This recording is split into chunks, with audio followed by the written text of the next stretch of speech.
ঢাকায় জমে উঠেছে জাতীয় সংসদ নির্বাচনে অংশ নেয়া প্রার্থীদের প্রচারণা। তারা ভোটারদের দিচ্ছেন নানা আশ্বাস, জয়ের ব্যাপারে আশাবাদী সবাই, আছে নানা অভিযোগও।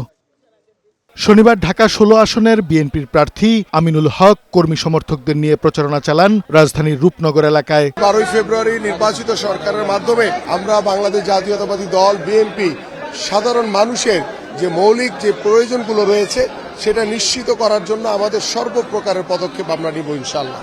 একই আসনের জামায়াতে ইসলামের প্রার্থী আব্দুল বাতেন প্রচারণা চালান কালশী এলাকায়। প্রচারণায় বাধা দেওয়ার অভিযোগ করেন তিনি।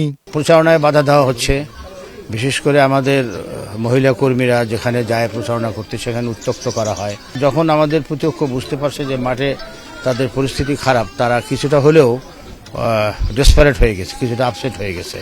এদিন সকালে ঢাকা ৮ আসনের বিএনপির প্রার্থী মির্জা আব্বাসের পক্ষে ঢাকা বিশ্ববিদ্যালয় এলাকায় প্রচারণা চালায় তার স্ত্রী আফরোজা আব্বাস। তিনি বলেন, সুষ্ঠু ও নিরপেক্ষ নির্বাচন হলে ধানের শীষের বিজয় হবে। ভোটে পরিবেশ যেন সুন্দর থাকে, যার যার ক্যাম্পেইনিং শেষে করবে, একটা সুষ্ঠু পরিবেশ থাকুক এবং সবাই মিলে নির্বিঘ্নে যেন ভোট দিতে পারে, জনগণের সরকার প্রতিষ্ঠিত করতে পারে। নয়াপল্টনে হজ রিক্রুটিং ও ট্রাভেল এজেন্সির মালিকদের সাথে মতবিনিময় করেন ঢাকা ৮ আসনের বিএনপির প্রার্থী মির্জা আব্বাস। এ সময় তিনি বলেন, নির্বাচনে বিজয়ের জন্য একটি দল ভিন্ন পরিকল্পনা সাজাচ্ছে। বিএনপির বিরুদ্ধে ষড়যন্ত্র বন্ধ হয়নি বলেও মন্তব্য করেন তিনি। একটা দল শুনলাম তারা নাকি 40 লক্ষ বোরকা বানাইছে, অর্থাৎ পুরুষ ছেলেরা মহিলাদের ভোট দিতে যাবে, এমনও হতে পারে।